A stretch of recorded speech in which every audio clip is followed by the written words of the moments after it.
Hola colega, soy Alfredo de Bioanálisis al Día y hoy vamos a revisar la promesa que nos hizo Terano con sus dispositivos.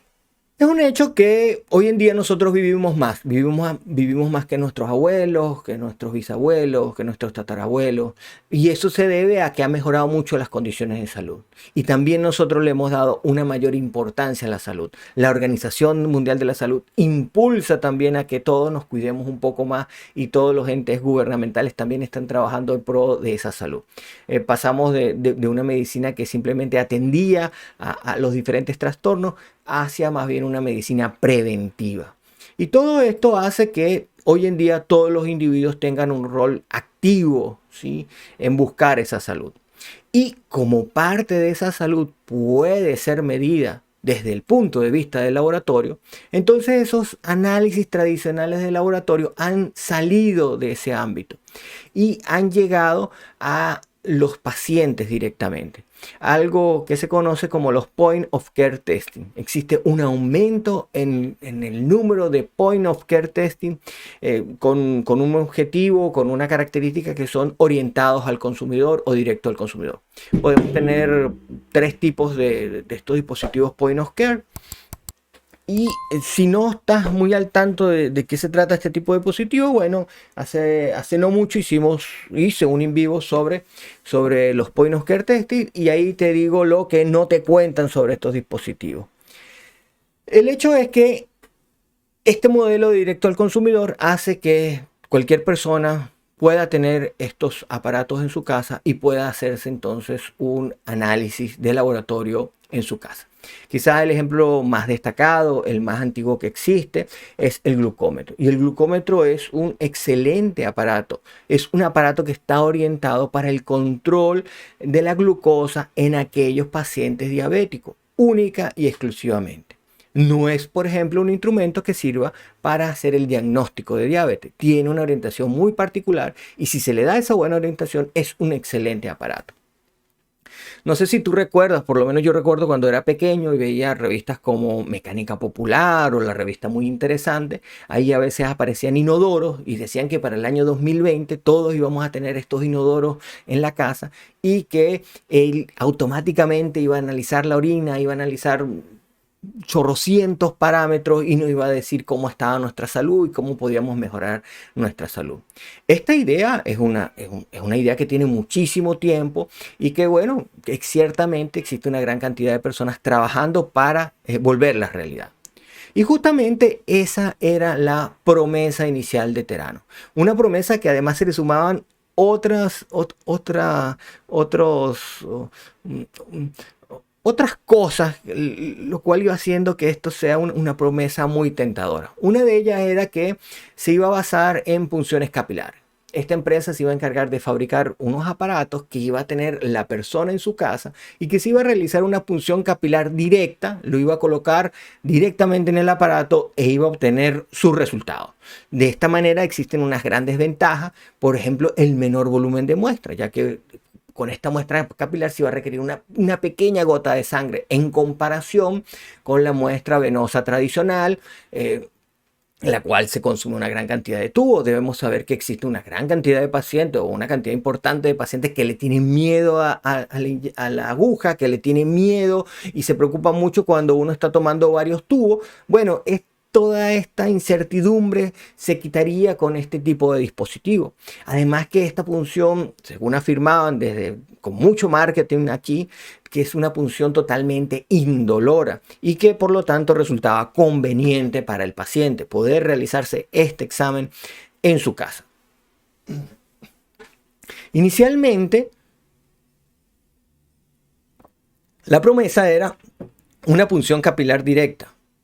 Luego esto fue cambiando, las cosas no resultaron ser tan sencillas y luego pasaron a crear un tipo de dispositivo, un tubo muy pequeño que lo llamaron Nanotainer, en el cual entonces se iba a recolectar esta muestra de punción capilar. Aquí tenemos a la fundadora de esta empresa, Elizabeth Holmes, que la funda en el año 2003, cuando apenas tenía 19 años y crea, digamos, tenía esta idea, tenía esta visión de futuro. Y justamente con este pequeño tubo y esta pequeña cantidad de sangre se iban a hacer muchos análisis de sangre. 100, 200, 300, chorrocientos análisis de sangre se iban a realizar allí. Eso sí, a un menor costo. 90% menos de lo que costaría una prueba en el laboratorio. Entonces, ¿quién no va a querer un dispositivo bueno, bonito, barato, indoloro? Todos quisiéramos tener algo así. Y esto, digamos, se hizo mucho hincapié en que era una empresa innovadora, que estaba creando una disrupción en el mercado, con una tecnología revolucionaria que nunca antes se había visto, con la creación de estos instrumentos pequeñísimos que iban a tener los pacientes en su casa. Y además con esto se iba a democratizar la medicina, ya que todas las personas iban a tener acceso a estas pruebas y se iban a poder hacer un autotest. E incluso se hablaba de que se hiciera un autodiagnóstico. Entonces ya aquí vemos que hay varias cosas que están chocando en estas promesas. Y a decir verdad, aquí cuando uno escucha estas dos palabras, revolución y democracia, se da cuenta que realmente no son tan compatibles.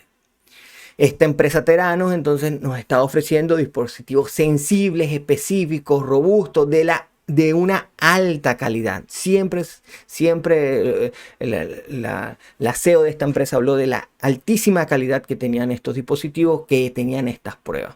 Ellos ya para el año 2007 crean la primera versión, el Theranos 1.0. Esto era una tarjeta, aquí se le colocaba una gota de sangre y se colocaba en este aparato y realizaba una medición de colesterol. Con este aparato en sus manos, bueno, salieron a promover la empresa y lograron cautivar, por supuesto, con este discurso, con estas promesas, a una gran cantidad de gente, inversores, políticos y gente de todos los estratos. Al final de cuentas, ellos tenían una empresa que estaba valorada en más de 9.000 millones de dólares. Algunas de las fuentes que he leído hablan que estaba muy cerca de los 10.000 millones de dólares. Para que tengamos una idea, 9.000 millones de dólares era más de lo que estaba evaluada Spotify en aquel momento, o Uber en aquel momento, o incluso cualquiera de las grandes cadenas de laboratorios clínicos que existen en los Estados Unidos de Norteamérica. Gracias a ello, entonces, esta empresa firma acuerdos con, por ejemplo, cadenas de farmacia. Esto es relevante porque ocurre en el estado de Arizona, donde logran, digamos, un cambio, abren una brecha en las leyes con los cuales se permite que cualquier paciente pueda acudir a una farmacia y solicitar una prueba. Cuando esto está, en muchos países ocurre así, que está regulado, una prueba únicamente se puede hacer cuando un médico la solicita, porque justamente una prueba tiene valor cuando el médico ha pensado que esta prueba lo va a ayudar a realizar un diagnóstico, un pronóstico o un seguimiento del paciente. Una prueba aislada realmente no tiene mayor valor y quizás ya aquí estamos empezando a criticar un poco esas promesas que nos hacía esta empresa. El hecho es que logra acuerdos y por supuesto aquí logra capital para la empresa, para el desarrollo de estos dispositivos, e inicialmente estos dispositivos iban a estar en esta farmacia y el paciente iba a llegar, se le iba a hacer una punción capilar y se iba a procesar por ese instrumento y se le iban a realizar una cantidad de pruebas a un precio bajísimo. Antes de continuar, hay que tener en cuenta que en los Estados Unidos de Norteamérica existen dos entes reguladores. Un ente regulador que es la FDA, que se encarga de regular esos dispositivos de diagnóstico in vitro. Para que los dispositivos puedan ser vendidos y puedan ser comercializados, tienen que estar aprobados por la FDA. Y lo otro es la CMS, que es un organismo que se encarga entonces de controlar a los laboratorios clínicos. Y esto lo hacen a través de una norma que realmente es una ley, que es la CLIA. Y esta CLIA, por ejemplo, establece unos requisitos de calidad analítica que son una medida del error total tolerable o aceptable que debería de tener.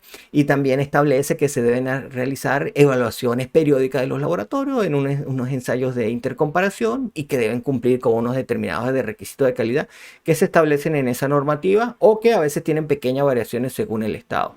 Pero es importante tener esto en cuenta. Entonces, el dispositivo debe estar aprobado por la FDA y los laboratorios deberían de estar aprobados por este centro CMS.